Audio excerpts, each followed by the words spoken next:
Nigeria's confirmed cases of COVID-19 rise to 44 as Abuja records 8.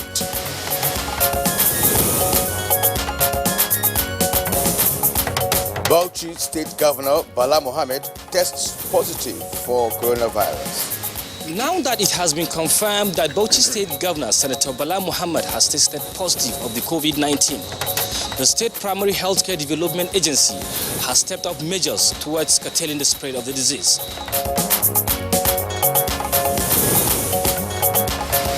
Senate adjourns for 2 weeks as preventive measure against the spread of COVID-19. The Senate further resolved to adjourn sitting for 2 weeks from today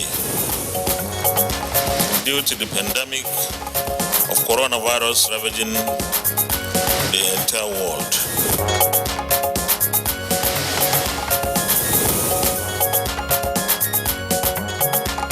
And on Good Morning Nigeria today, we shall discuss COVID-19, coping with isolation and lockdown, as well as Nigeria's research and development capacity.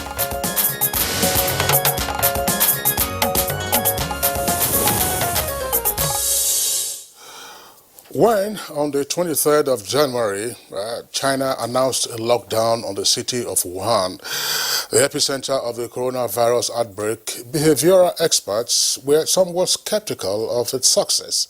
And a quarantine of such an enormous scale in a city of over 11 million people had never been attempted in modern times. And as the scale of the crisis became more apparent, however, tens of millions more people in nearby cities were subsequently put on lockdown as well. And less than a month after the lockdown, daily deaths started falling in the country. 2 months after, China has no record of domestic transmission of COVID-19 for 6 days in a row. Analysts are, however, now commending measures once seen as brutal, and the global health authorities have given Wuhan a clean bill of health. Well, countries with increasing outbreaks, such as Italy, are taking a cue from China and also imposing lockdown measures, though none would appear to be as strict as that of Wuhan so far, where transportation into and out of the city was forbidden, with no exceptions, even for personal and medical emergencies. Shops were closed, except for groceries and pharmaceuticals, and private vehicles without special permission were barred from the roads. In fact, the streets of Wuhan were empty and silent. Now, how many countries of the world do you think can enforce such a lockdown? It's indeed very difficult. Well, desperate times call for desperate measures, Kingsley. Even though some say it is slow in coming, considering the huge number of daily deaths, UK Prime Minister Boris Johnson also imposed a stay-at-home order for everyone except for shopping for basic necessities. Once-a-day exercise, medical need and essential duties movement, gatherings in public of more than 2 people who do not live together is now prohibited. UK police have the mandate to fine offenders, unlike in Italy, where soldiers were forcibly arresting those violating the lockdown order. Well, the Nigerian government has on its part taken a number of measures, including suspending sporting, social, educational and political activities that may bring people together in different parts of the country. Now, the country's airspace was closed some days ago. President Buhari has also approved full closure of Nigeria's land borders to human traffic for the next 4 weeks, all in the hope that this will curb the spread of the virus in the country. And many states in Nigeria have enforced a stay-at-home directive for staff from levels 1 to 12, and a ban has been placed on public gatherings, both in churches and mosques. The Nigeria Security and Civil Defense Corps has deployed 9,500 personnel across the country to enforce the ban, but many Nigerians are still out on the streets, obviously in violation of the ban and the directive to maintain social distance. Well, Kira, even as these measures are intended to curb the spread of coronavirus, one question to ask is, are the current measures enough? And does Nigeria on its own have the capacity to enforce a total lockdown? And when is the right time for such a lockdown? And in the event of a lockdown, what is the responsibility of the citizens in cooperating with the authorities? And how can people keep themselves busy during the lockdown, especially with poor electricity supply and in many areas little running water? Well, it's on that note we'd like to welcome you to this edition of Good Morning Nigeria. I'm Kingsley Osadolo. And I am Kirian Umaya. Many thanks for joining us this morning. Of course, this is a midweek edition of Good Morning Nigeria, and we'll broadcast live on the network service of the NTA. We have a second topic for discussion this morning, and that's Nigeria's research and development capacity. We shall also bring you the complementary segments as always, and they include newspaper review, business, and others. For now, Chimobi Walter-Naji is ready with the news highlights. Good morning, Chimobi. Hello, good morning, Kingsley and Kieran. This morning, I hope you're keeping safe. Good morning, Nigeria. Here is the news highlight. The Nigerian Center for Disease Control has confirmed 2 new cases of coronavirus in Nigeria, one in the FCT and the other in Bauchi State. The cases have travel history to Germany and United Kingdom. The latest diagnosis brings the total number of confirmed cases in Nigeria to 44. Now, there is panic in Bauchi, especially at the government house, after the state governor, Senator Bala Mohammed, tested positive to coronavirus. The blood sample of his deputy has been collected for test. His Excellency is doing very fine. He's not showing any sign or symptoms up to this time that we are making this press briefing. And he is already in quarantine, and he has already started receiving medication. Now, there are 2 things that is on ground in Bauchi State. We have issue of Lassa, which kill faster than Corona. Corona has low case fatality rate than Lassa fever. We have to also work towards making sure that nobody comes up with Lassa fever or coronavirus again. And now to the National Assembly, where the Senate has adjourned for 2 weeks to reconvene on the 7th of next month as a preventive measure against the spread of COVID-19. Both chambers of the National Assembly had last week restricted visitors from accessing the precincts of the National Assembly, with the Senate suspending all public hearings.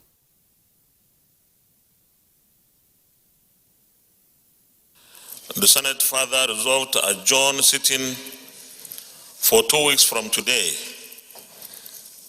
due to the pandemic of coronavirus ravaging the entire world. Federal government should give financial and other resource assistance to the states in the fight against the virus.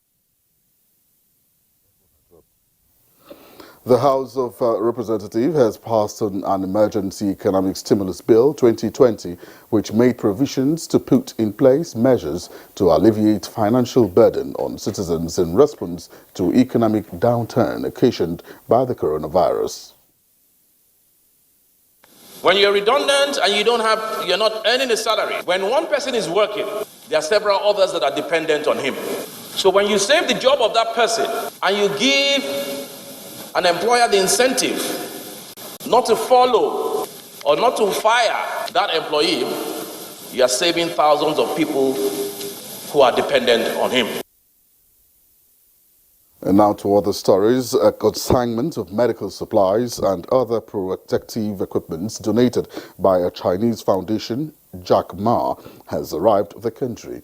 The consignment received at the Murtala Mohammed International Airport in Lagos by the Nigerian Air Force on behalf of the federal government.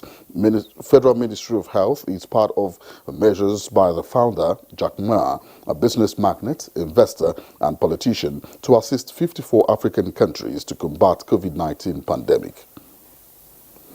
Meanwhile, the Monetary Policy Committee has held monetary policy rate at 13.5% and retained all parameters as global economic situation worsens. Governor of the Central Bank, Godwin Emefiele, at the end of the second meeting in 2020 of the committee, say it became necessary to allow recent stimulus steps taken by the bank come into effect. Reduction of price modulation, resulting in reduction in the pump price of PMS from 145 to 125 naira per liter. and its contributory effect in boosting aggregate demand, lowering inflation, and improving the wealth of the low income in the society. In the meantime, it was an unusual scene at the Federal Secretariat as most workers have complied to the compulsory stay-at-home of non-essential public servants.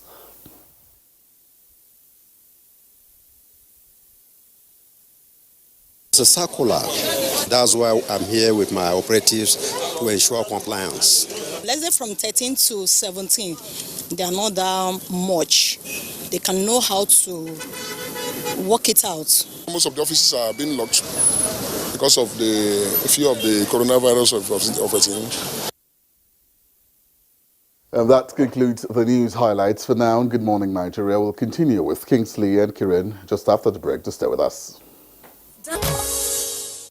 You're watching Good Morning Nigeria, reaching you live on the network service of the Nigerian Television Authority. Now, time for us to take some business stories, and here's our correspondent, Ronami Agirani.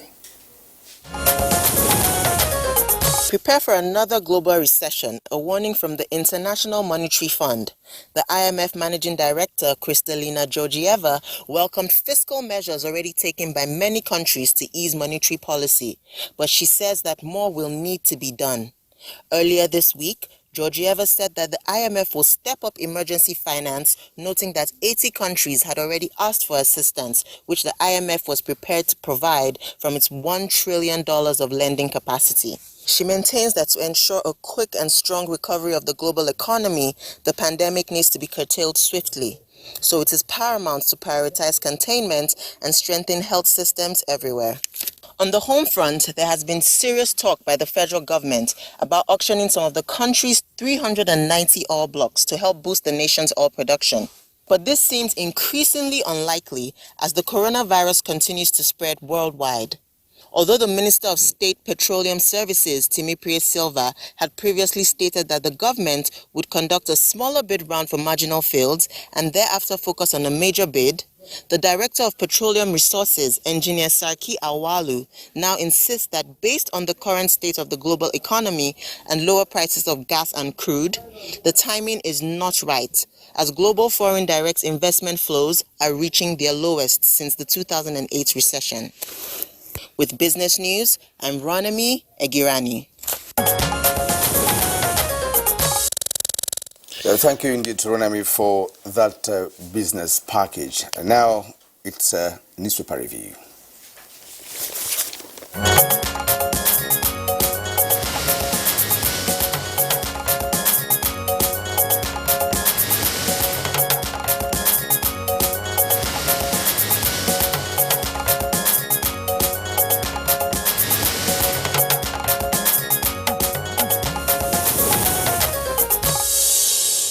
All right, we have three papers this morning, and Kira and I will just go through the headlines and take a few of the topics for discussion. The lead story in the Punch newspaper, of course, has to do with coronavirus. According to the Punch newspaper, this is a double-decker headline for the lead. Say, fear grips ministers, governors, and villa guests as Kyari and AIDS test positive.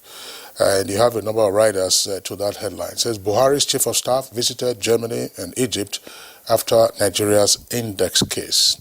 Oshibajo and top Aso Rock officials and Kogi governor go into self-isolation. And panic in Bauchi as Governor Mohammed's positive status is confirmed. 30 people who had contact with Bauchi governor undergoing COVID-19 test. Details of these stories and the writers can be found on page 2 of the paper.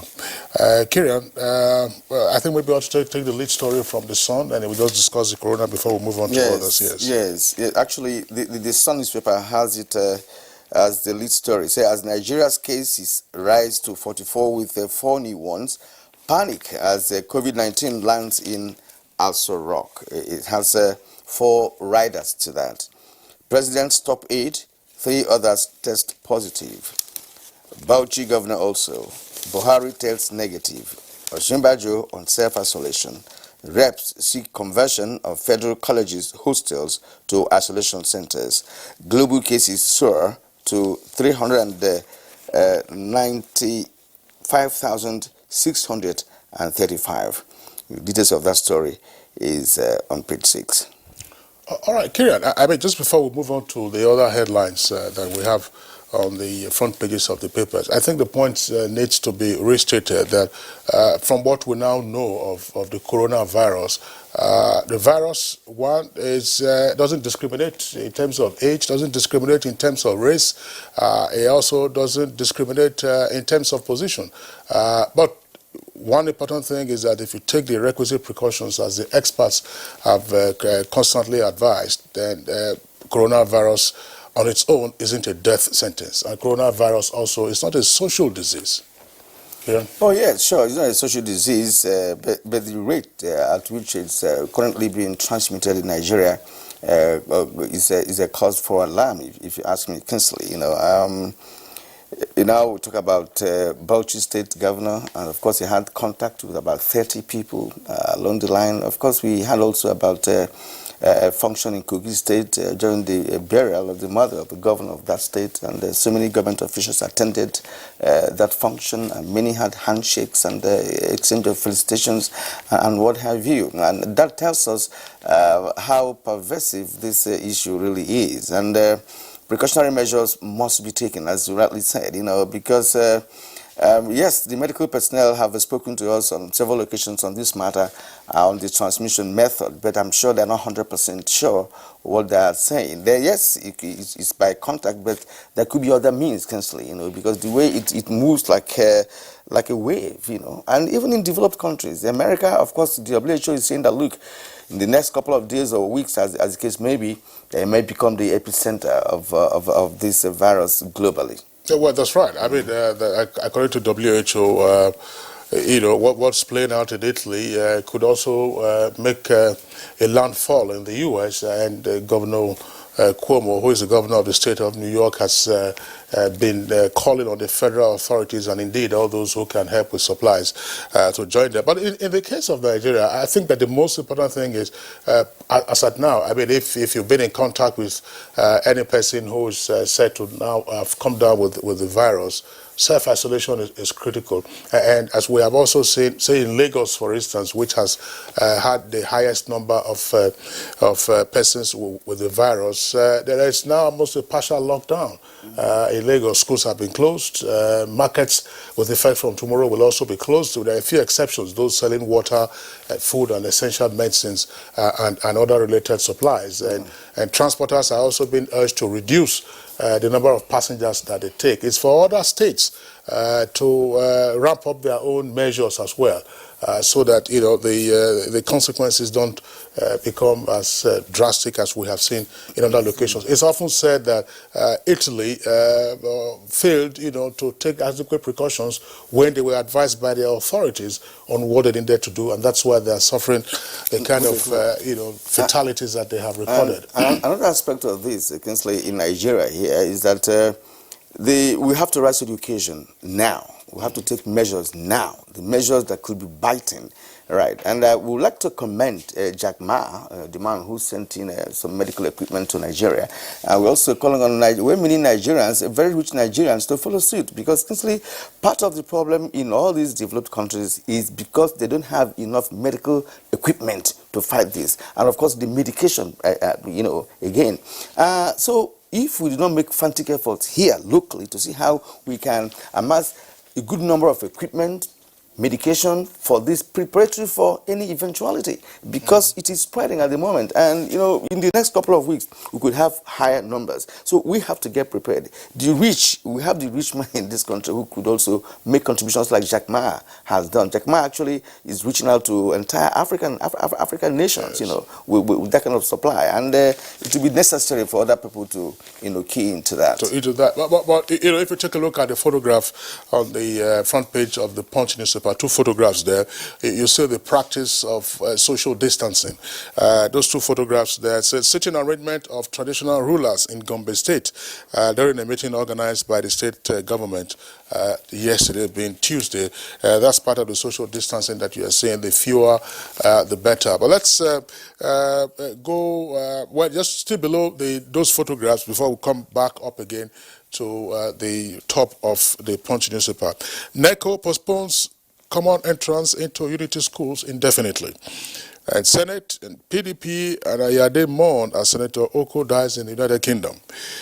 FCTA shuts markets, churches, mosques, and issues sit-at-home order. Details on page 40. FCTA is the Federal Capital Territory Administration. Zulum inaugurates committee to boost Borno IGR. And Kogi commercial driver beaten to death over 500 naira. Benue Electoral Commission postpones local government poll indefinitely. And then now, above the nameplate of the Punch newspaper, we have the following headlines. Lack of gas hinders 4,024.5 megawatts of electricity generation, page 28. Massive economic and health crisis loom, says CBN. Varsity Lecturers Union, that's the alternative union, attacks ASU over strike. That's page 9. And Buhari mourns as 47 troops killed in Boko Haram ambush. And 2 earpieces, it says reps propose duty waivers and new tax regime plus mortgage relief. That's on page 28. Senate threatens to order Emefiele's arrest over $289 million payment. It is on page 7. All right. Okay, let's go back to Daily Sun newspaper. On the right-hand side of the nameplate, we have EFCC vows not to allow anyone to defraud Nigeria. That's on page 5. And below that, we have Buhari approves appointment of 16 permanent secretaries. That's on page 10. Now, the photo story on the Daily Sun, of course, is an illustration of how dangerous coronavirus is. Of course, they try to graphically let us know the states and the number of persons in those states that have coronavirus. And of course, the picture of the virus itself, we were told by one of our analysts here a couple of days ago that it's like a crown. You can see that it has a kind of a pin around it, it's like a crown. So it's like, that's why they say it's difficult to contain. And, because it's so, it has some fighting mechanism of its own, that uses to devastate the body chemistry. All right, and on the right-hand side of that photo story, you have a Cross River senator dies in London. Not of coronavirus anyway, that's another ailment. So page 10.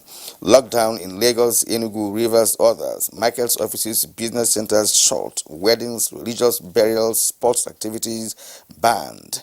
Stories on pages 6, 11, 40, and 41. DHQ, that's the Defense Headquarters, confirms killing of 47 soldiers by insurgents in Borno.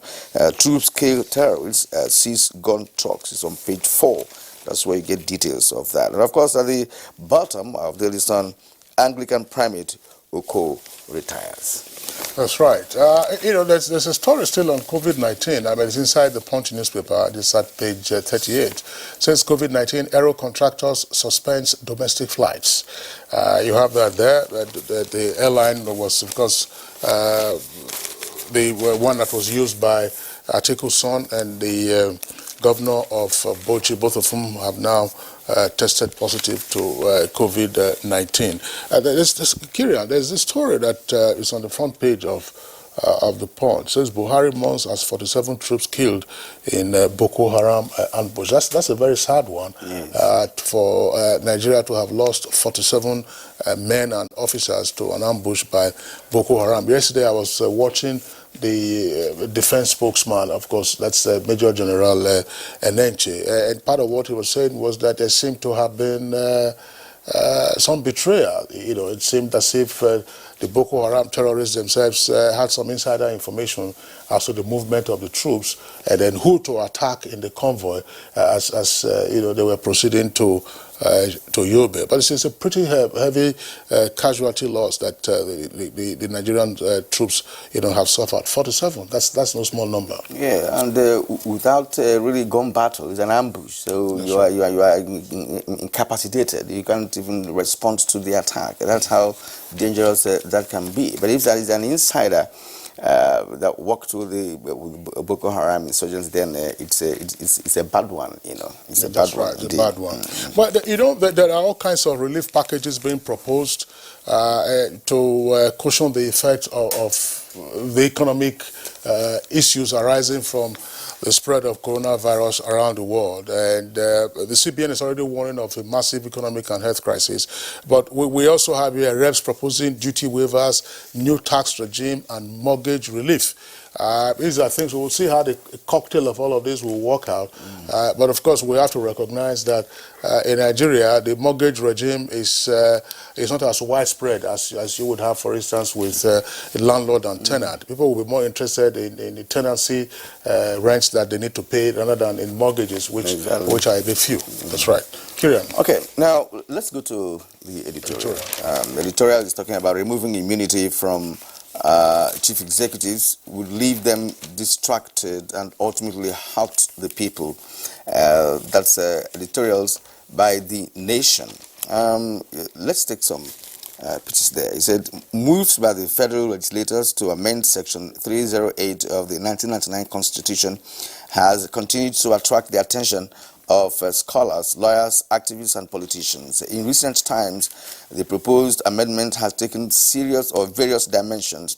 At some point, the clamor was for the net to be extended to all federal lawmakers, a selfish proposal indeed. At another, realizing that Nigerians did not buy the arguments in support of the bid, another seeking to limit the extension to only presiding officers of the two houses of the National Assembly was presented at the House of Representatives. I wonder the craze for immunity. What does that mean? I find it difficult to understand that, even as a political science student, because when you're seeking to be protected, by the law, for ordinarily it means that your hands are not clean. But let's take it down to the ordinary Nigerian's understanding. Right? You want to be protected, but you don't want to be prosecuted because you are in certain offices. It does mean that, look, you're not even prepared to be accountable in the first place. That's right. Yes, because you want to be protected, so you can now do whatever you want to do. And why is it an issue at this point in time that we're talking about development, we're talking about diversification, we're talking about science, technology, and innovation, things that can move the nation forward. And we're seeing at the National Assembly people trying to protect themselves from the law. I wonder why that is an issue. Honestly, the editorial fine is trying to, balance the conversation as it were, but the meat of the matter is that it's a way for someone to escape from the law using his authority or his position of authority. That's the analysis. Well, Kira, your point is noted, as if you recall very well that this is a matter that we have also had cause, to comment on Good Morning Nigeria. As things stand, on the basis of Section 308 of the Constitution, there are only 74 persons, office holders, who have immunity. 74. The President and the Vice President, 36 state governors, and 36 state deputy governors. Now, what is the rationale in seeking to enlarge the number, such as you have asked? And it isn't the case that after these persons who enjoy immunity leave office, they cannot be prosecuted. No, the immunity is for while you are in office. So it's 74 of them so that they can focus on their main tasks and their main function.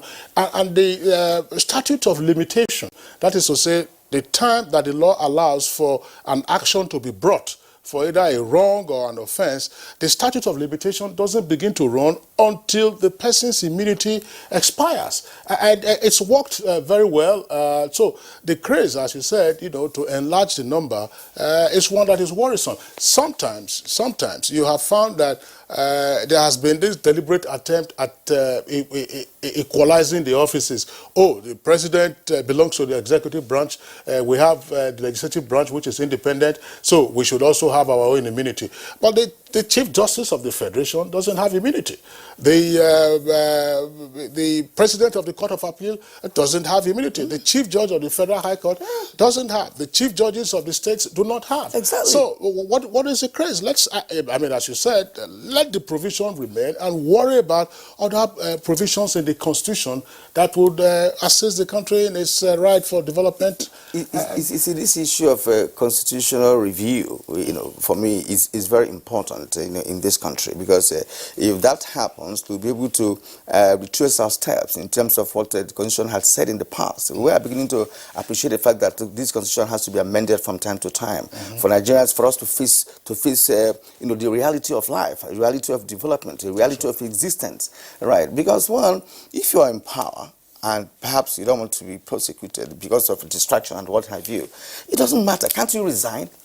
Are you there permanently forever? People resign in other crimes. If you are heading any establishment and you think you should have immunity, you can be taken to court. And if you think you have been so battered, you resign the appointment and some other person takes over. And that will check, behaviorals of those who are in power. If you don't have such a, measure, people will get to power and behave as they wish to. And because of what we always talk about, lacunas in Nigerian judiciary and approach the legal profession, lacunas are there. And when it comes, it will take you time to prosecute the person when he leaves power. Some might not even be prosecuted in the first place. We have only succeeded in jailing 4 or so former governors of this country after over 20 years of democracy in a country where, of course, we talk about the corruption at high places. That's right. Well, Kieran, your points are noted. The other issues, of course, that we have also talked about, they are all there. And so we are taking a short break now. When we return from the break, we'll be getting ahead with our item for discussion. The first one, of course, relates to how you can cope in self-isolation or in a total lockdown. Well, if you just joined us, this is Good Morning Nigeria, broadcast live on the network service of the NTA. Now, to set the tone for our conversation on COVID-19, coping with isolation and lockdown, here is the background report put together by Kunle Adeye.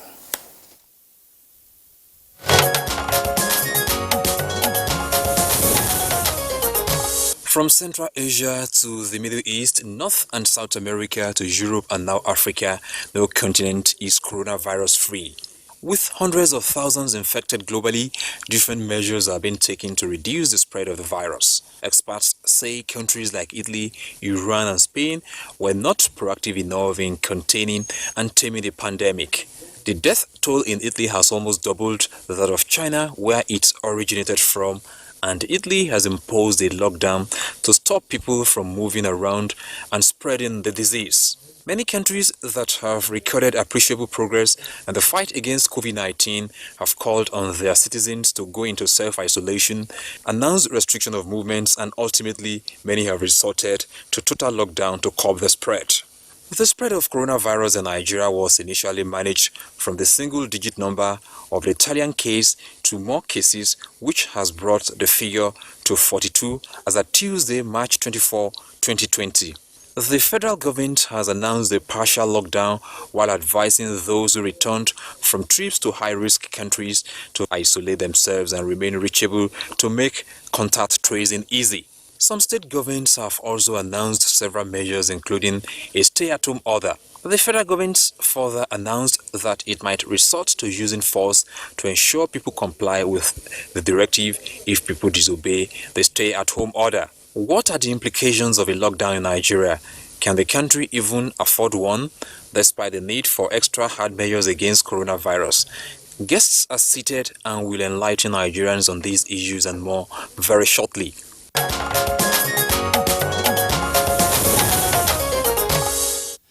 Many thanks, Kunle Adeye, for that background. And just to announce that as at 7 o'clock this morning, the number of COVID-19 cases in Nigeria has risen to 46. So as at 7 a.m. Today, number of COVID-19 cases in Nigeria now 46. The 2 new cases, one in Osun, an additional one in Lagos, are said to be returning Nigerians from abroad. They came in within the last 7 days.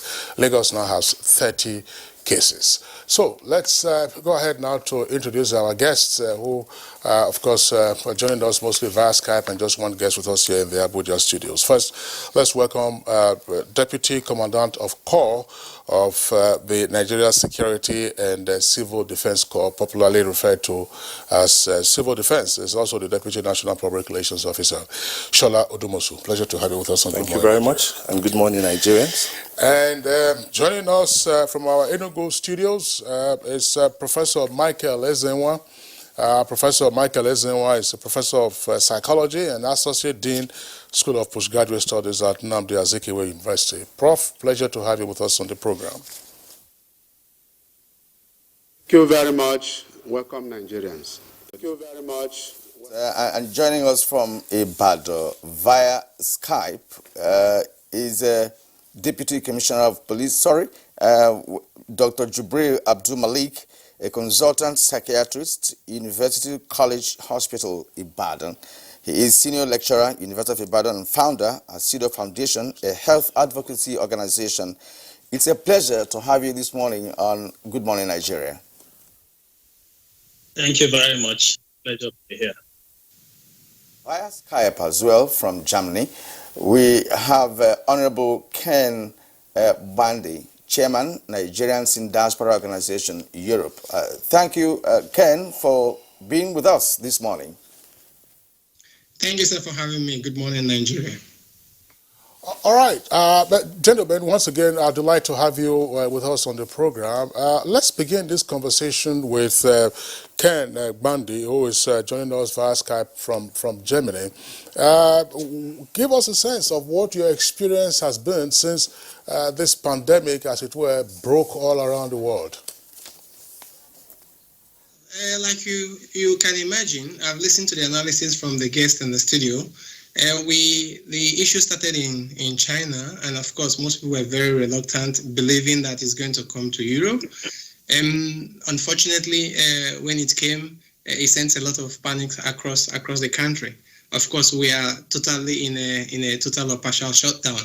Now, what you can understand is that from different models actually proposed showed around the social media and also the experts. In every contact, you have just in 5 days for that to multiply into or doubled by infection, and that means in just one month or 30 days you have about 4 or 6 infections. And just take for that in a matter of just weeks we have people being exposed to as a tune of 406. I mean, that has sent panic across the country, and the government has reacted effectively and forcefully by practically shutting down the system, shutting down the community, so as to avoid the spread. So as we speak, only the essential personnel, essential services are supposed to be working, and all citizens are actually self-quarantined. In fact, not only self-quarantined, but forced to stay at home. So as it sits now, we are having basically a partial lockdown. Let's remain with you for now. How are Nigerians in Europe faring? How is it impacting on them because of the total lockdown in some countries across Europe, and of course a shortage of medication and some medical equipment required to give treatment to the victims? Are Nigerians, are you aware whether any Nigerian is down with coronavirus anywhere across Europe? And if you are, what efforts are you making as the leader of Nigerians in Diaspora Europe to reach them and see and know what is actually happening to them? Thank you very much. As a matter of fact, when the case in Italy became very, very unbearable, having about 600 deaths in a day, the Nigerian Diaspora Organization had an emergency meeting, and so we put quickly some measures in place. First, we have shared our emergency hotlines for all the EU countries where NIDO is active, over 25 in numbers. And like you know, our embassies across the globe has been on a total shutdown as a precautionary measures and also in compliance to the country. We also know that even in normal times, most of our embassies are very difficult to reach. So we are stepping in to fill this vacuum to make sure that we leverage on our personal and official contact with the embassy to set up a link between the embassy and Nigerian community. That is one. Secondly, we basically asked the chapter chairs to take a survey of all Nigerians in that particular country through also that hotlines to report exactly the cases we have. So far, we have one case in Italy. A Nigerian has been quarantined. We had it responding very well, and also one in Portugal. These are the only two cases we have. Otherwise, we are following up the situation. In addition to that, also we have set up a think tank team in Europe, and they want to not only monitor the situation, but also to assess the short and the short and long-term effect it's going to have for the diaspora engagement for homeland development. We are very, very worried that if this situation or these models it actually gets into Nigeria, or the infection gets into Nigeria, Italy is going to be a child's play. Imagine a situation where just 1,000 persons are exposed in Nigeria, and within just 30 days, we're going to have 460,000 infection. And so coronavirus is real. And so the diaspora are actually being proactive, and not only in trying to mobilize all the medical personnel in Nigeria for an eventual health mission to Nigeria, but also we are putting up also a fundraising where we can say exactly all that is necessary, that the masks, the sanitizers, to be able to mobilize that from diaspora to send to Nigeria as quickly as possible. So while we're being optimistic, we're prepared for the worst. And as a matter of fact, like I said, just 1,000 exposures in Nigeria is going to lead to 460,000 infection in just 30 days. And then we're beginning to see the number rise in Nigeria. So it's a very, very concerning situation. All right, Honorable Ken, I hope you are aware that the Nigerian government at the federal level and also at the state level, both governments are taking all kinds of measures to curtail further spread of the virus. We're having partial lockdowns now in different parts of the country, including the FCT, where we are having our broadcast headquarters. But give us a sense, because this is, there are usually social and economic differences across jurisdictions. In Germany, where you are, what has it been like, where you have a sudden transformation, as it were, of your usual daily life, and people are either in self-isolation or compulsory quarantine, such as we are seeing in Italy? But tell us what life is like in a lockdown situation, partial or total. Well, very, very important. Like I said, social distancing is absolutely very important. And that is why we are begging the Center for Disease Control that the cases where they are allowing some if what we are reading in social media is true, some legislators to do self quarantine is basically not acceptable. They have to do a compulsory quarantine, and they make sure that they supervise it. Now, what you have seen here is that the government, of course, is varied from country to country. You can see what is happening in Italy and in Spain. But in Germany, they came up forcefully to lock down the system, one. But at the same time, they also engage in a massive enlightenment why the system should be locked down. I mean, this is the first massive lockdown in the history of Germany since the World War. So they came out forcefully and efficiently to lock down the system. But at the same time, they were assuring people that the government will do everything it takes to make sure that life is made bearable as much as possible. You can see that the buses are running 24/7, even though it's running empty. The trains are running 24/7, even though when it's running empty, because they want to assure the public that in addition, in spite of the fact that we're having this problem, the essential services will keep running. And of course, if you look at what happened at the initial time, where people are fighting over toilet tissues in supermarkets, so because there was a lot of panic that they have to buy things and stock them up. But the government came out forcefully assuring people on a daily basis that this is going to be available. And shops are opening, in fact, longer than necessary to make sure sure that essential services are being rendered. So I think the coronavirus is a matter of life and death, and I think most people actually appreciate that fact that it's not something you are going to experiment with. That either you comply with the directive and self-hygiene, or you face untimely death. So I think the effectiveness of the government, the risk assessment, the enlightenment, assurances upon assurances, and also the collective responsibility is paying off in Germany. Right, Honorable Ken Bandit, thank you indeed for your opening response. We'll be coming back to you. Actually, we started with him because he's in Europe now, right. Which is where coronavirus is becoming unbearable. Thank you so much. Now back to Nigeria. Let's talk to Dr. Jibril Abdul Malik. But before that, we'd like to inform you that we have an additional guest this morning via Skype, and that's DCP Frank Mba. That's the spokesperson of the Nigerian police. Frank, good morning and welcome to the program. Good morning, Nigerians. It's always a pleasure to serve.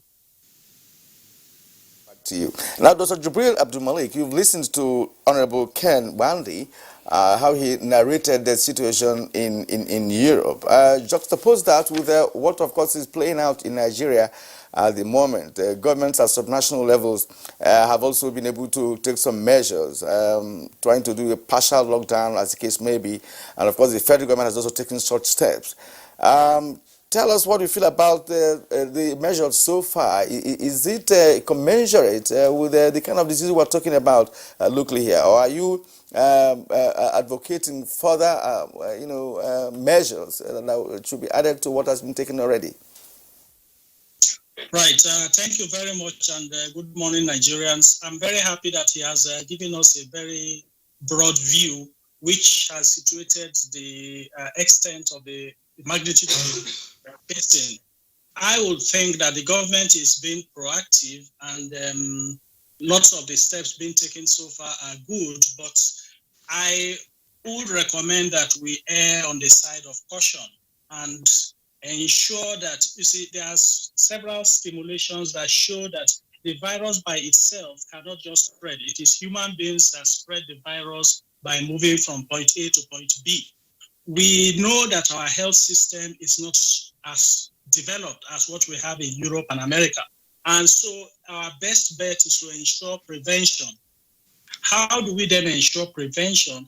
We need to suffer the pains of a shutdown, ensuring that people stay at home as much as possible. I think we need to stay ahead of the curve. We need to take more steps. The government needs to ensure that what we are having now is a situation where states are being reactive. When they discover a case, then they begin to take action. I think we need to ensure that we stay ahead of the curve and we restrict movement as much as possible and ensure that we don't have a situation that will balloon out of proportion. Once we have significant community transmission spreading within the community, it's going to go out of our control. And our best bet to prevent that is to keep people at home, stabilize the communities, and ensure that it doesn't spread. It is people moving from point A to point B that will spread the virus from one person to the other. Keep people in one place and the virus will stay in one place, and surfaces that are infected, they will die off. That is our best bet. All right, Dr. Abdul Malik, thank you very much. Just to perhaps re-echo the last point you made, to say that if people stay off where the viruses are located, the viruses after a while, will die off, because the viruses don't live forever. It is when human beings come in contact with the virus that they are in a position, therefore, to transmit it to others into whom they come into contact. That's correct, isn't it, Dr. Abdul Malik? Right, sir. Thanks a lot. We'll keep you on pause in the meantime. I'll return to you later in the course of the conversation. A while ago, DCP Frank Mba, Fourth Public Relations Officer, was introduced. Joining us via Skype, you can see him shortly on the screen. DCP Frank Mba, we have read of some measures rolled out by the Inspector General of Police with regard to management of, shall we say, the COVID-19 situation in the country. Say, look, people should stay away from police stations in making unnecessary visits, as it were, and your men and officers also have their own operational code in this particular season. Could you tell us some more as to what the police authorities have up their sleeves and would like the members of the public to know in this season? Thank you, Kingsley. Basically, our role in this very difficult time, not just in our national history, but also in global history, is more of supporting the relevant government agencies and the relevant health authorities. Like our contributor from Europe have said, in some parts of the world, people voluntarily adhere to instructions that were passed by government agencies and the health authorities. But in some parts of the world, we could see that people threw caution to the winds, and that again gave rise to the massive spread of the disease. All our contributors have equally agreed, they are in consensus of the fact that these diseases don't spread by themselves, and they are carried about from one point to the other by human beings. And so when a lockdown instruction is given, or when orders are passed by state governments or by federal government or by the relevant disease control authorities that people should keep away from certain points, it is our responsibilities to ensure that these instructions are adhered to.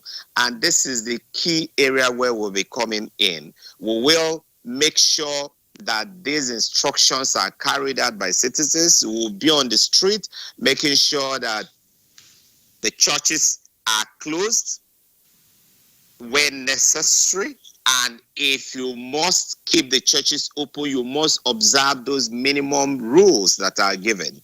The mosques are closed.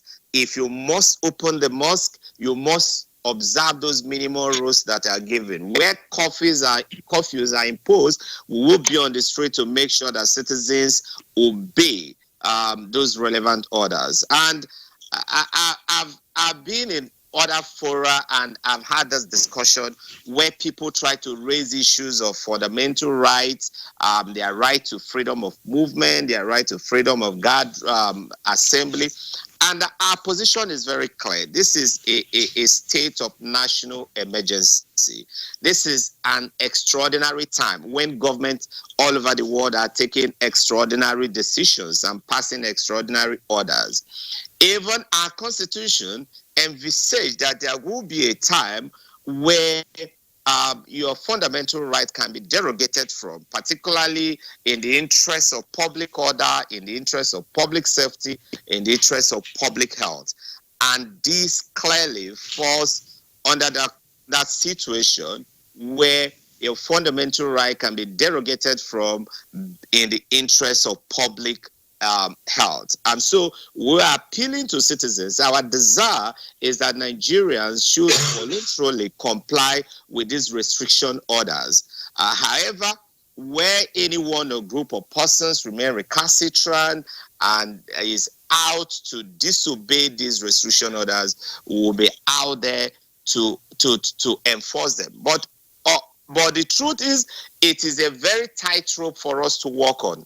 And police authorities all over the world are actually working under very stressful situation. It's something that is something unprecedented, is something that was never captured in the operational orders of police departments worldwide. And so we are thinking out of the box. We're trying to come up with solutions and operational models that will keep our police officers safe and also keep the country safe and make sure we perform our job in such a manner that we show tact, we show compassion, and we show creativity.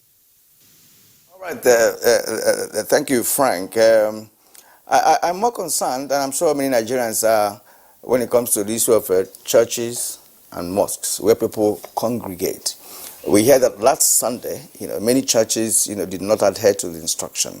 And churches are places where this can be easily spread. That doesn't waste time. As a matter of fact, if churches are allowed to hold, then of course we are going to toe the line of South Korea. So thank you. We'll get back to you. Now let's go to Enugu, where we have Professor Michael Ezenwa. Professor Ezenwa is a professor of clinical psychology and associate dean, School of Postgraduate Studies, Nnamdi Azikiwe University. Professor Ezenwa, how would you read the psychology of Nigerians in a total lockdown situation, a thing that never happened in the history of this country? If total lockdown was the measure China applied to clear Wuhan of coronavirus, then it means it is inevitable that all countries must do that for this virus to go away. How would you assess an ordinary Nigerian when it comes to the issue of his psyche with respect to sit down, don't go anywhere till further notice? Thank you, Kirian. Like many of our guests have said, this is a national emergency. When the police officer was speaking, one of the last things he said was about getting his men ready because this is a new development. And that readiness, I understand, has to do with training, how they can protect themselves in doing the restriction or implementing restriction orders. Nigerians are very good people. Nigerians are people who listen to government. Nigerians are people who have emotions also. I think that what we may require is to first involve communities, involve groups in discussions that are going on. The engagement will help people to understand the rationale, the reason why this policy or that policy has to be obeyed. This will help people to understand and, as much as possible, comply. However, I also think that it's extremely important that the authorities need to provide mental health services for people who may have other issues arising from this restriction. There are people who have some underlying mental health issues. There are people who are anxious, who have anxious personality. There are people who have, at the moment, who have depression. There are people who have stress, high level of stress. Now, there is need for provision of psychological services, be it through telephone or through other means, to support such persons. Even people who are in hospitals, who are sick, their relations, their friends, they may have concern. The patients themselves, they may need some form of psychological support. And so I think that the government needs to incorporate this in part of the strategies. The groups that are set up to implement these decisions, the national response teams, and also at the state level, they need to include psychologists in particular to help in this process. Just yesterday, we had a National Executive Committee of Nigerian Psychological Association. Of course, it was on an online meeting to streamline our response to this issue, how psychologists can be of help to Nigerians, particularly now, to support the government's efforts. So in all, I think that Nigerians will comply with this directive if it becomes necessary to go beyond what is at the present moment. But we need a lot of engagements. The communities need to be part and parcel of the decisions.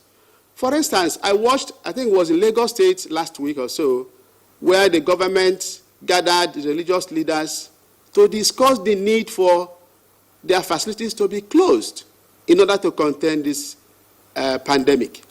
And I was impressed with the outcome. I listened to the religious leaders affirming their commitment to government directives. So I think that we need to increase engagement. We need to include mental health professionals, psychologists in particular, psychiatrists also, and other mental health professionals, because we have a strong role to play, and with this, I think we'll get over it. Thank you. All right. Thank you very much, Professor Ezenwa. We will come back to you. Now, let's return to our Abuja studios. We earlier introduced the DCC, who is the Deputy Commandant of Corps of Civil Defense, Odumosu. Of course, you've listened to the other guests, and also DCP Frank Uba, who is the Force Public Relations Officer. Give us a sense. I mean, quite clearly, this situation we are getting into, if we're not already in it, will require different policing methods and skills, considering that, I mean, you just might be dealing with persons who are carriers of the virus. But what is it that the civil defense itself has outlined as part of its support measures for the various policies rolled out by government to help prevent further spread of the virus? All right, thank you very much. The current reality facing every one of us, in Nigeria today and across the globe, it's a threat to humanity as far as we are concerned. And then for us in civil defense, concerted effort has been made, and the Commandant General has labeled this national emergency. And even before the pandemic, escalated to those points, he had directed all the state commandants to ensure adequate training and lectures for our personnel in various states command to intimate them and to get them acquainted to the reality on the ground and the measures to be taken. And beyond that as well, part of our mandate in NSCDC is disaster and crisis management. In fact, we have a directorate that is dedicated to that.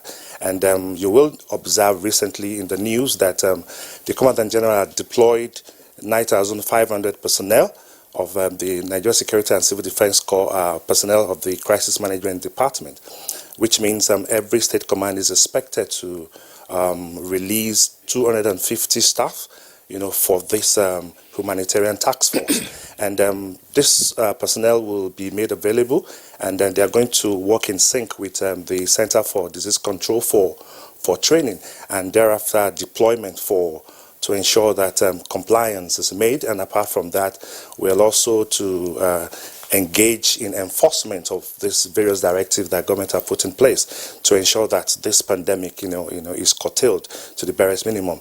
And as well, because of the fact that we also understand that, Nigerians, quite a number of people, even as we speak with what is going on around the globe, we still have some people who are who are laid back, who also feels that this pandemic is not real. It's quite unfortunate, actually, but we need to let them know, because part of the strategy we adopt in NSCDC is to, also engage in sensitization of Nigerians, because you have to let people understand, the extent, the enormity and the gravity of this pandemic.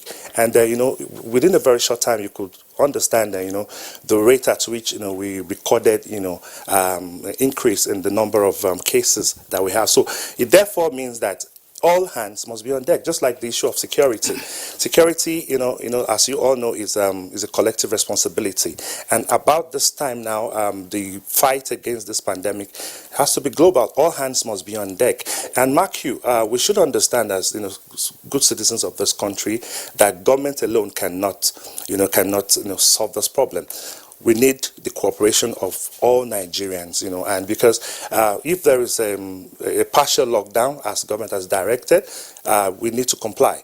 And the reason is that, we have to understand the enormity of this crisis and also to psych ourselves. Earlier, the first PRO, was emphasizing, on issues and the measures to be taken. But Nigerians must know whoever is talking about fundamental human rights and not to be trampled upon, you should understand that it is when you are alive that you can begin to, to advocate for your rights, but once you are not alive, because this pandemic is a matter of life and death. So for us to avoid the spread and then ensure that Nigeria doesn't turn to the epicenter of this global pandemic, I think all hands must be on deck, and I think we need the cooperation of Nigerians. But the Commandant General has ensured that, measures to be taken, has been fully prepared. Personnel that are being deployed, they'll be adequately taken care of, and just like we have some of the equipment that are to be deployed to some of our personnel, because it's a high-risk assignment, and therefore they have to also be protected, because you need to be safe first and foremost before you can think of protecting other people. And then also the Honorable Minister of Interior has also assured the various services and the Ministry of Interior of support on delivery of equipment and relevant facilities to use for this operation. I'm not cutting you short, but I'm still with you. Okay. With respect to training, special training, because as we mentioned earlier, there's need for new policing methods that should be applied. What kind of training did you receive with respect to this pandemic? Well, it's a new phase of life that we are seeing at the moment, and of course we have to devise other means, different means of addressing it. Is there any specific kind of training that your men have received, with respect to assisting the other agencies, involved in the fight against this pandemic? Yes, don't forget I started by letting you know the effort of the Commandant General, which I said earlier that, the directives have also gone out, way ahead of time before now, that, lectures have been organized, trainings have been organized in-house. But apart from that, I said earlier that we have a directorate of crisis management, and most of our personnel in this directorate have been trained internationally and locally. And also, as we speak, they have vast experience, in curtailing emergencies, vast experience in response management, and also, of course, if you look around town, we also have our ambulances that have been deployed into, different strategic locations within and around, the country.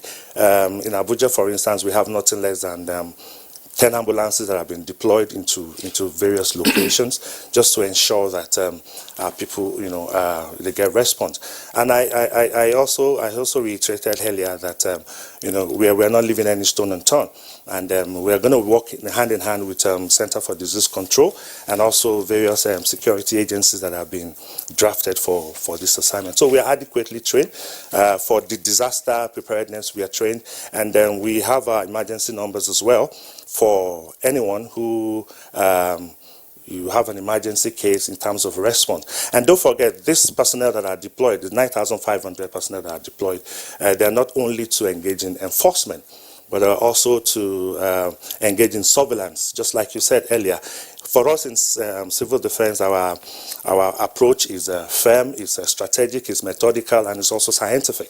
And that is why even before now, like the various departments have also been, put on high alert, and so this 9,500 is just like, in the meantime. So when we look at the way the event play out, and if we see that, okay, Nigerians are complying. But most of all, we are engaging in sensitization, most of all. Because you know that civil defense, we are one organization that lives within and amongst the people. We'll come to the issue of sensitization subsequently, as to how specifically you are doing that. I want to just pause you in the meantime and go back to Deputy Commissioner of Police Frank Umba, who is the Public Relations Officer of the Nigeria Police. DCP Frank Umba, I mean, this is uncharted territory in terms of law enforcement or otherwise. I mean, everybody's affected. It's not as if we are looking for criminals per se. I mean, the only criminal we are looking out for now to suppress is coronavirus itself. Now, tell us something in terms of how this might affect policing functions. In a number of jurisdictions, people willingly obey the law.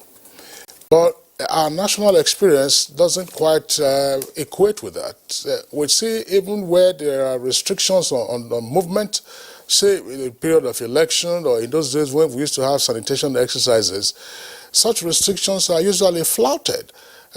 You have persons who would assume that nothing will happen, or then you get them on the street and then they will tell you, do you know who I am? And on, and the transmission goes on. Some persons would, of course, obey the law in the daytime, and at night they will say, let's go out. Maybe the virus itself is sleeping. How would you respond to all of this? Okay, thank you, Kingsley. Like you rightly noted, is an uncharted path. It is a learning curve for all of us. But we're not giving, and we'll continue to come up with new ideas. That's what leadership is all about. Leadership is about dealing with emerging problems. Leadership is about being innovative. Leadership is about being dynamic and staying on course, no matter the pressure. But the fact remains that this pandemic will affect the way policing is handled globally. In Nigeria, it will impact and it affect the way police officers carry out their function.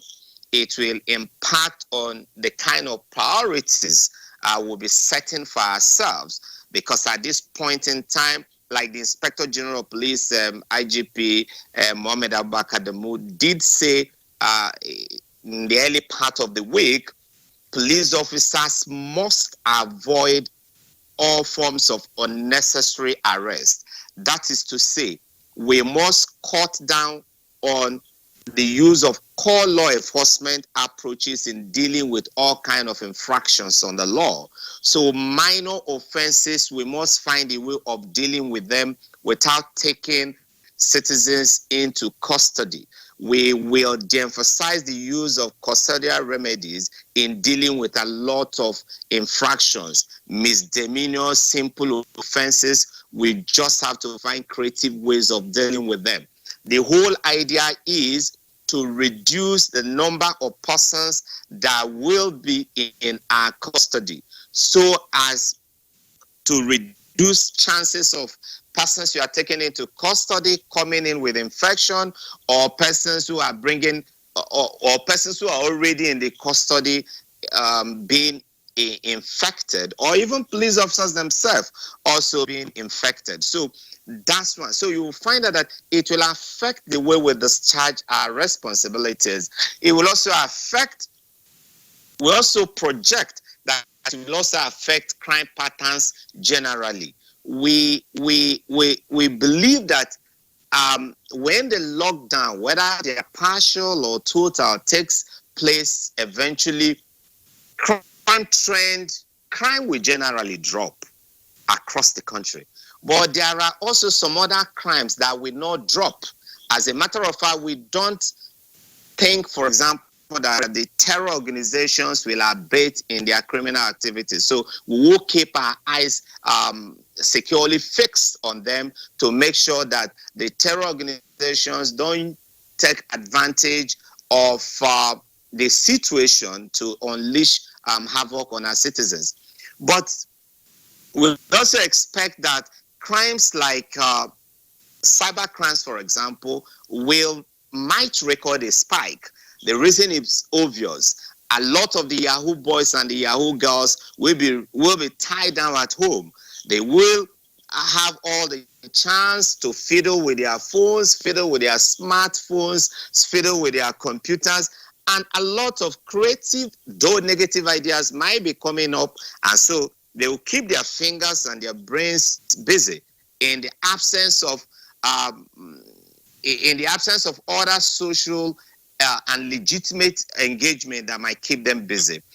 We also expect that there might be an increase in other forms of cyber mischief, fake news, and other kind of cyber misdemeanors. We'll expect that there will be an increase in things like domestic violence. There are a lot of homes where the couples are held together by the fact that they are busy. all day. They come down, they come back at night. They are all tired, and they're able to talk to each other lovingly. And now you're going to tie them together. After a while, the stress of being together, and coupled with probably a drop in their finances, might just trigger some new strains of stress, and there might be some kind of problems within the homes. We also expect, for example, that there might be increase in some kind of sexual delinquencies, particularly in high population, in high density areas where you have people living together in crowded spaces, like they face me, I face you. And we'll be talking to parents and advising them to keep watchful eyes on their kids and their daughters. You will find some perverts taking advantage of that, and taking advantage of the crowded space to actually take advantage of some of our young daughters and girls. We expect there may be a lot of restiveness as time goes on, but we will continue sensitization, we will continue education, we will continue engaging with our publics, and believing that once citizens are aware of this likelihood, they will be better prepared to deal with them. And on a very lighter note also, we'll probably be using this medium to appeal to our citizens that this is not the best time to go out committing crimes. Probably criminals themselves will be appealing to them to probably observe some sense of moratorium. Let them observe some sense of ceasefire, even in their own interest.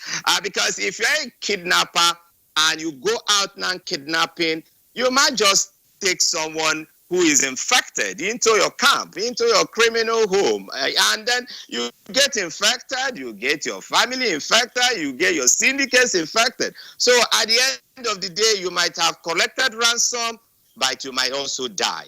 And if you are someone who is thinking of raping somebody, this is not the best time. Commercial sex workers, we are appealing to them. This is not the best time to be on the street, because your next customer might just be somebody who is infected. So even our brothers and sisters who are out there committing crimes, we hate crimes and we hate all manifestations of crime. But at the same time, we don't want them to die. We rather want them to live and probably get reformed and join hands in contributing to the development of the country.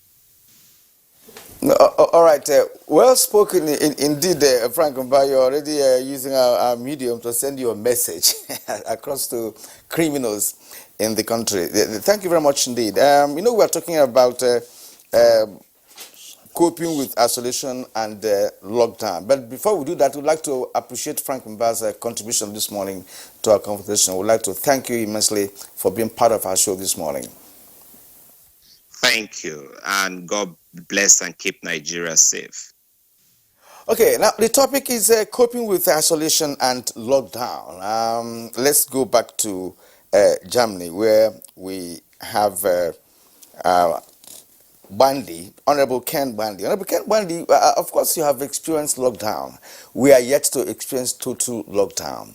A couple of days ago, people in Abuja were stockpiling foods and other materials, of course, believing that one day there might be a total lockdown in Abuja. Some other states, as we have mentioned earlier on, are on partial lockdown. But there could be a situation where we have a total lockdown. I know that where you are, there's a better organized society, where people can receive attention by just a call away.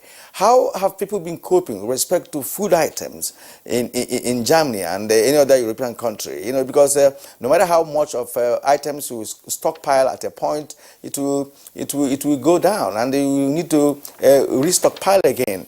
How have you been coping with that, and how would you advise Nigerians on that? Because when it comes to total lockdown, we are going to have some serious difficulty in getting the necessities that we require to actually stay at home? Well, I think the basic thing is that this is a matter of life and death. I think it has to be very, very clear to everybody. And like we said before, that just a hypothetical 1,000 exposure will just lead to 460,000 infection. And the model says out of these exposures, from every 200, probably half is not going to make it. And so, knowing that this is the case, you don't actually need so much persuasion to tell you to take all the necessary precaution. But again, I believe I agree with one of the speakers who also mentioned the fact that we need to be our brother's keeper.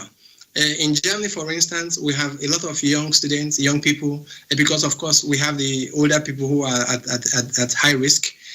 They cannot go out, they don't have any kind of contact. So people develop all kind of initiative where they put up online. If you want to go shopping and you cannot go out because of the fact that you are a risk group, they will come and do the shopping for you. We have a lot of taxis offering such services so that they can help you do the shopping. But most importantly, the public have these assurances that foodstuff and essential commodities will be stocked. Shops, like I said, are open, even longer than necessary. But of course, with these social distances, they try to make sure that the number of people that get into the supermarket are controlled in a way that we don't have a congestion. But of course, basically, one has to find a advice means of a creative means of keeping fit. Probably read a book, go out walking in your sitting room, or probably around the corner. And so, as long as people are sure that the foodstuffs are not going to run out, as long as people are being reassured over and over again, and of course, knowing that help will come, and it's a matter of just helping to ride out the curve. And once that is done, and as long as they are doing that, the public are remaining at least quiet for now. But the question is for how long? But so far, they are observing that, and so far, everybody's taking care of everybody, so to say. All right, thank you very much, Ken Bundy. Still on the issue of specifically coping with isolation and lockdown, Dr. Jibril Abdulmalik via Skype from Ibadan. It's a consultant psychiatrist. You listened to DCP Frank Umba before we signed him off a while ago, sketching various scenarios as to what the law enforcement agencies would expect in that in nature or texture or frequency of certain offenses, be they misdemeanors or felonies. I mean, it's also talked about interpersonal relationships, involving couples. When there's a great deal of proximity and there isn't much distance, then you might expect some domestic violence and so on and so forth. Plus, the question I also asked him that prompted that response, namely, I mean, we're not compulsively law-abiding.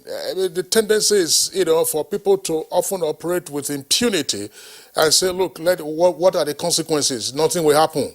So now that we're having this enforcement on the basis of a collective threat that we all face from coronavirus, what is it that you can sketch and also as an advisory to all of us? Right. Thank you very much. This is very important. Let me start by saying that we're actually dealing with two pandemics here. We have the COVID-19 pandemic, which we all know, and the second pandemic that we need to pay attention to is the pandemic of fear. Now, fear usually is contagious, and it can spread and cause mass hysteria and panic, and that's absolutely what we do not want. So from my point of view as a psychiatrist, I want to say that what's very important for us is to manage information. We need to deal with fear and anxiety, which is to be expected, because for us as human beings, the essence of who we are is that we feel in control of our lives. You see, we plan our day. Tomorrow I want to do this. Next tomorrow I want to do this. But in the context of this pandemic, that control, that sense of control over our personal life is lost. There is a lot of uncertainty. Nobody knows what will happen next week, next month, next couple of weeks. Even the most advanced countries are not sure. And so this uncertainty places a lot of anxiety on people. And the most important thing is that we need to ensure that fear, anxiety, and panic are not the major drivers of our behavior. Because if fear, overwhelming fear is what drives your behavior, then you will no longer be using your higher senses, your logical thinking, rational behavior. You lose that because you will just be driven by primitive fear. And that's why my major message, which is part of what the government and the media organizations, and I'm happy that NTA is doing this also now, is to put out the right information out there so that when people are armed with the right information, then uncertainty and fear and rumor mongering and so on will not be the major drivers of people's behavior. Our behavior is driven by our knowledge and our information and our emotions. So let's arm ourselves with the right information. Let's not be driven by fear. Now, if you are very active on social media, whether you are self-isolating or you are still moving around, and you see a lot of fear-mongering, fake news, and so on, alarmist messages, and so on and so forth, if that is worsening your anxiety, then you need to limit your exposure. You need to control the means of your accessing information to reliable sources like the WHO, like the NCDC, like NTA, that will give you reliable evidence-based information, not all sorts of rumors and fear-mongering, which can become contagious. We also need to be aware that during self-isolation or if there is a lockdown, you need to, I'm very happy that Mr. Ken had mentioned earlier too, that you need to ensure that the biggest challenge you are going to face is boredom, monotony. And you need to have organization, structure your day. Wake up at 7 a.m. If you are going to, if you're not going anywhere, take your bath, have a routine, have breakfast, do some exercise even within your house so that there is structure. Use that opportunity to keep your mind busy. Do some reading, learn some, there are things you wanted to do previously that you've not had time to do. This is the opportunity to do it. And the fact that you are self-isolating or observing social distance or there is a lockdown does not mean that you should have emotional isolation. This is a very important point we need to pay attention to. You need to stay in touch with your loved ones, call your family regularly. You can do WhatsApp calls with video. You can do Skype calls. Stay in touch with people because the sense of being alone, helplessness, and I'm very happy Mr. Ken also mentioned that in Germany, there was that community support where people can help you if you can't go shopping and all of that. So that sense of being linked together, of being interconnected, having people that can support you and rally around you and be there for you to encourage you when you are feeling low is very, very important. Otherwise, you feel helpless, you fall into despair, your anxiety may become overwhelming, you may become depressed, some people may become suicidal. And I also want to very quickly mention that we should use helpful coping mechanisms. Some other people will turn to alcohol and drugs to help them control, calm themselves down, or to help them forget the difficulties. Don't forget also that part of the fear is the fear of, will I be infected? Will I die? Will I survive this? Will my loved ones become infected? And so on. So there's a lot of fear and anxiety, and we have to try as much as possible to take control, calm ourselves down, have access to reliable and factual information, get ourselves busy and engaged, structure our time, stay in touch with family and loved ones so that we don't become. All right, Dr. Jibril Abdul Malik, thank you so much. Let's get down to Enugu, where we have Professor Michael Ezenwa. Professor Michael Ezenwa, very quickly, please. Abdul Malik raised the issue of uncertainty, boredom, and monotony, and what have you, that could also lead to some psychological, defects, if you like. How can we manage that situation?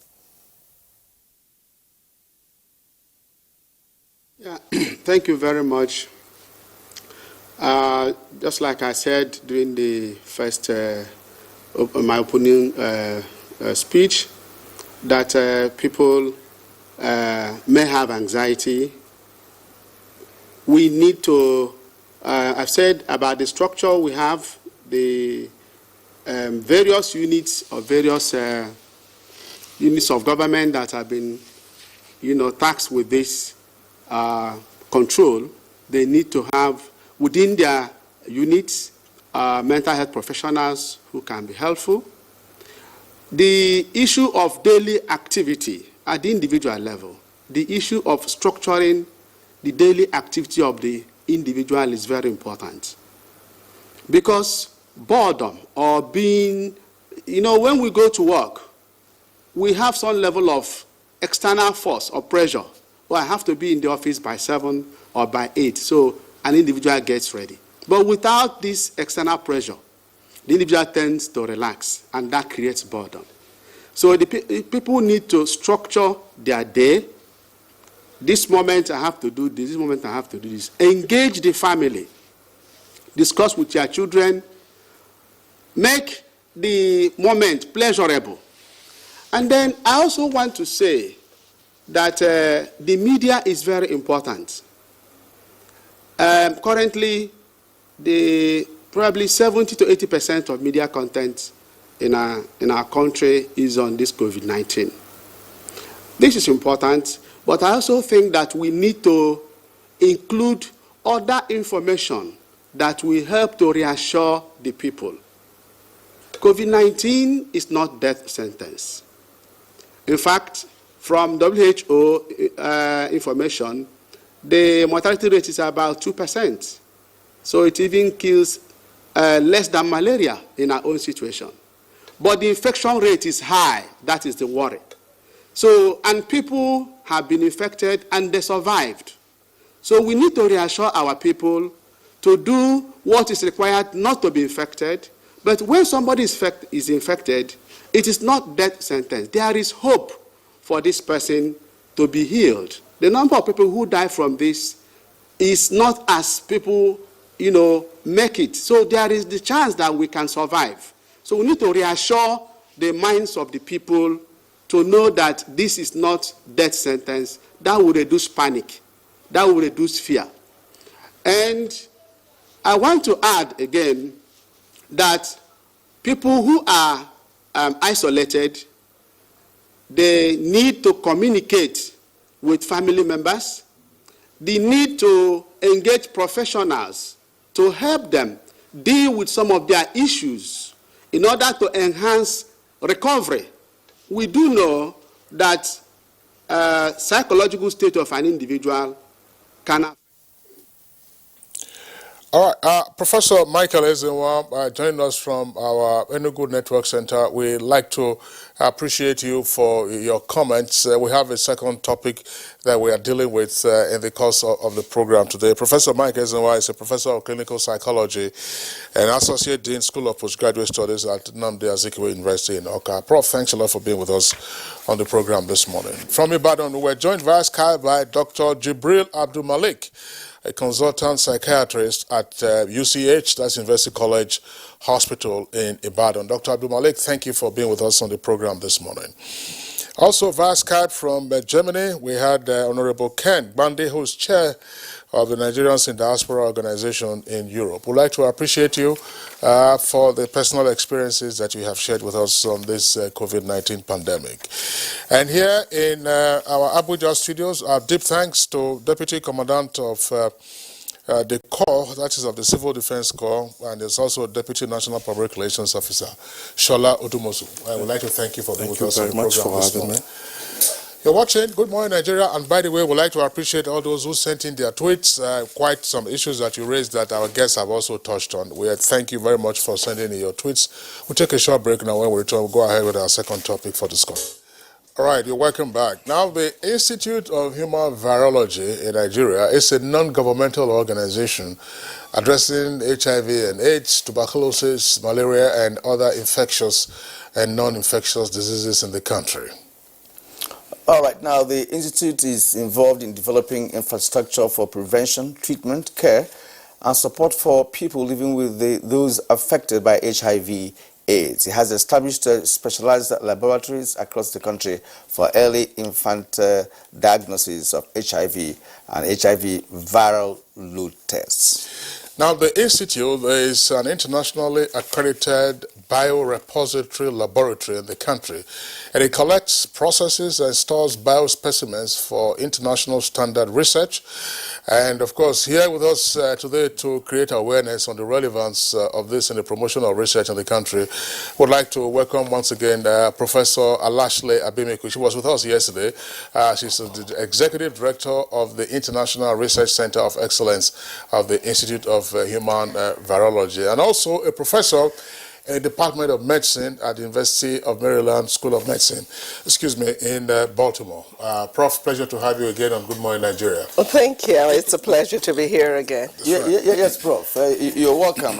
Before we take you on the subject matter for which you are here this morning, and as a virologist, let's share your views with respect to the coronavirus pandemic, which the world is trying to manage at the moment. Yeah, it's really a huge challenge. There's nowhere that a conversation would happen without addressing the coronavirus. And I was sitting outside and listening to your guests, and I think you had a wonderful panel of individuals that have started talking about psychological challenges that we're also going to have, because we talk a lot about the infection and about the testing, about what should happen, but we also have to think about when we put individuals in a place that they're not used to, what are we going to do about that? So it has to be a very comprehensive approach. You have to think about food and all of that. But as a virologist, this is really a virus that has crippled the nation. You can see even leaders like President Trump getting very fidgety, wanting to go back to normal. But this virus is probably going to teach us what normalcy is in a different set of environment. For instance, in Nigeria, one of the things that we should be doing is looking inward. What can we do? We've got engineers, we've got scientists, we've got physicists, we've got psychologists, we've got biotech industries. Can we tap inside? Can we, just like when the oil dropped, and it recently dropped again, we had to think inwards and begin to think of solutions, local solutions that helps our people. So I think with this virus, obviously as a virologist, we'll continue to develop the tests to be able to keep up with the virus. We'll continue to test candidate vaccines that come through. We'll continue to monitor the virus, because one of the things that viruses do really cleverly is continue to gain on your immune response. So you can see that even the coronavirus is becoming more efficient in transmitting and infecting more people. And it will mutate to get advantage over whatever immune response you're mounting against it. So it's a challenge, and I think we really need to do more. All right. Tell us something about the biorepository of the Institute for Human Virology in Nigeria, what it does and how that might be useful in the context. I mean, everything's related to coronavirus in country. Yes. Part of the reason I left Nigeria over a decade ago was because I got a job at University of Jos, and the job was supposed to involve 40% of my time on research. And I was giving medical students 100%, no research. So I did my PhD in London, came back, wanted to continue my research, and I couldn't. So when I got an opportunity to go out and being in the diaspora for a long time, my passion and my energy has really gone into setting up the infrastructure that would allow young scientists that want to work within the country, want to work on our local issues, never to have to go out again, that they can do some science, some research in their country. So for the last 2 decades, what I have done, through the University of Maryland, we first established the Institute of Human Virology Nigeria, and subsequently it became indigenous, but we've continued to work together. And all of my work, all of my research has really focused on what are the issues we have here in Nigeria, my home country, and how can I improve the infrastructure so that we continue to do research. We've got very smart people in Nigeria. We've got a lot of people living, but my dream is to turn brain drain into brain gain. So one of the things that University of Maryland has done is establish the Institute of Human Virology, and along with that, now it's an indigenous, but we've continued to work together.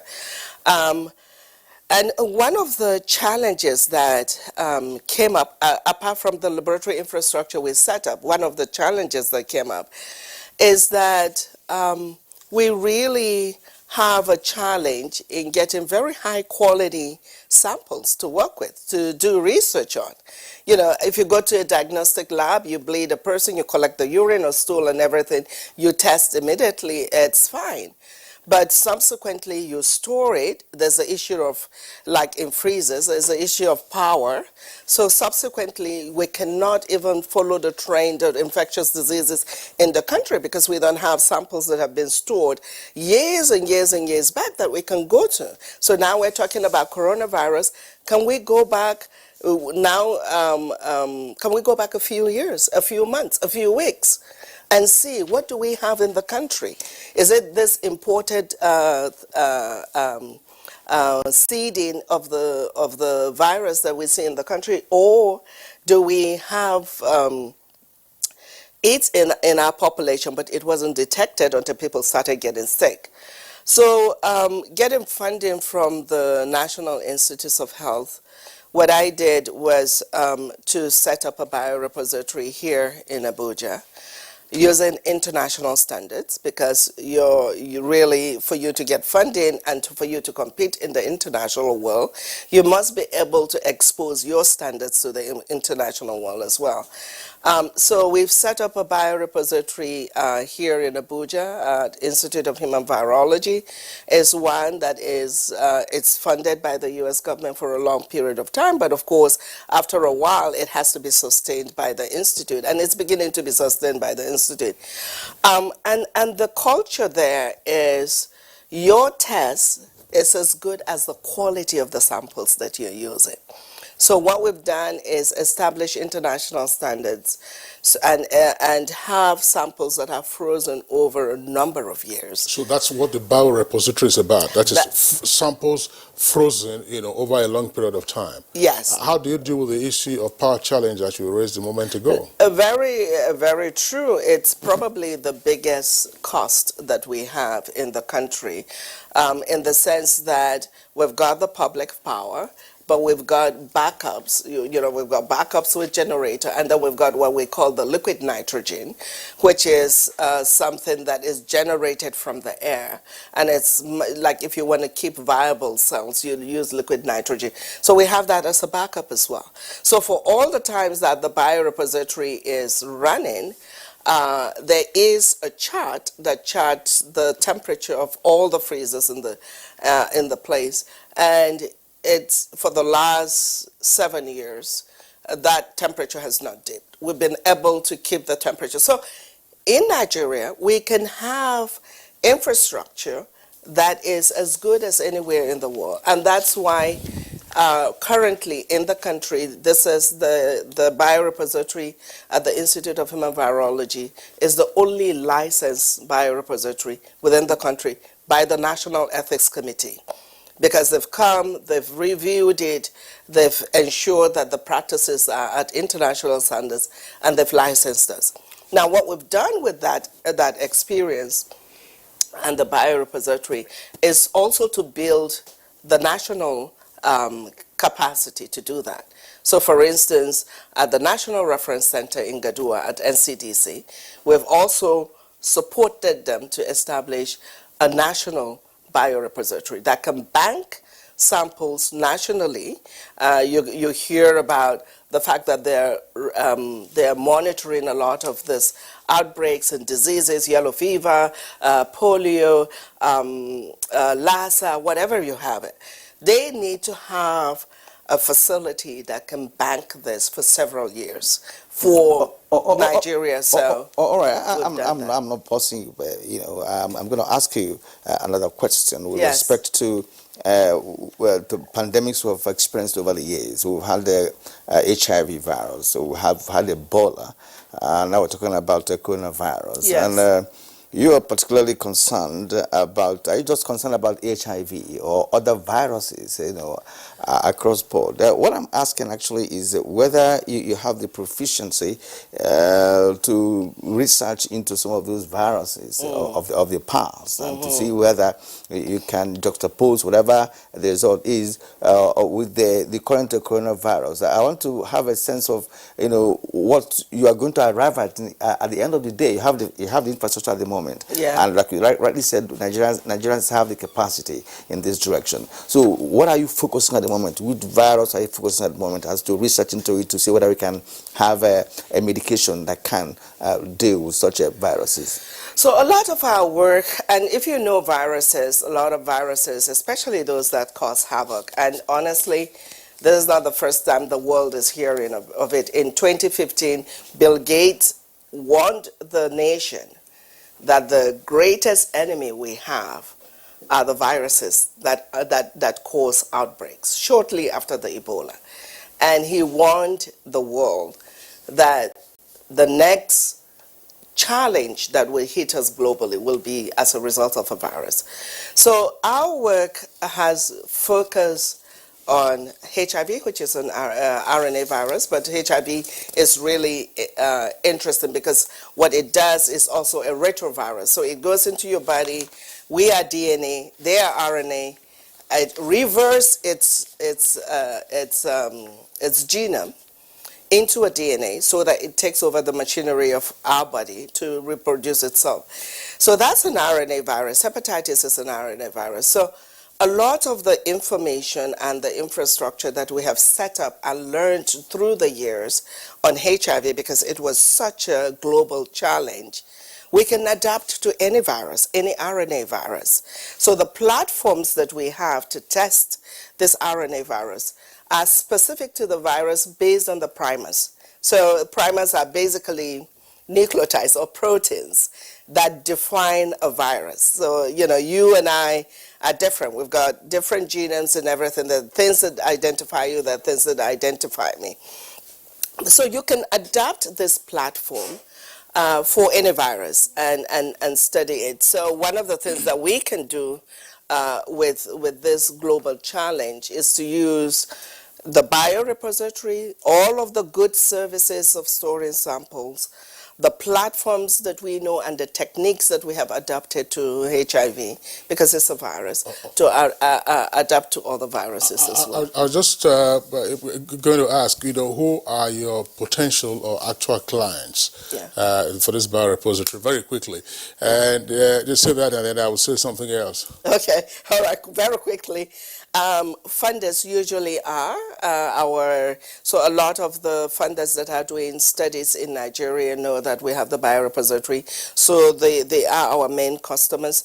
But we've got researchers and universities and organizations in Nigeria that we're saying, don't go and set up your biorepository. We have one that we've pumped money into that can support your research work, but at a cost, of course, a reasonable cost. Okay. Thank you very much. I want to know whether this is similar to this biorepository, whether it's similar to cryonics. I never forgot what documentary I watched in the U.S. 1990. I was in New York at the time, and they had brought out from, this is a bit scary, they had brought out from, let's say, a freezer, the head of a human being that had been preserved for 25 years, hoping to see what will happen, whether life will come back to that particular head. So that was 30 years ago, 55 years ago. I wouldn't know whether that life has come into the head that was inside, inside that freezer. Is that a possibility? I doubt it. We haven't gone into dealing with really human heads or organs. We're still dealing with cells and plasma and saliva. I wish we had more time to deliberate on this matter, because you came up with a very, very important aspect of medicine, you know, because research and fighting viruses is basic, right? Because of course today we have corona ravaging the world, and you know, it's not a healthy development. So at this point, we'd like to appreciate you and the information you've come up with. Professor Alashle Abimiko, I hope I got that correctly. Very well. The Executive Director of the International Research Center of Excellence of the Institute of Human Virology, Nigeria. It's been a pleasure talking to you this morning. Thanks for having me again. All right. All right, so that does it for us today on Good Morning Nigeria. I would like to thank you for tuning in. Don't forget, take care of yourself. Coronavirus isn't a killer, but you have to avoid it. I'm Kingsley Osadolo. And I'm Kirian Umayo. Stay away from the virus.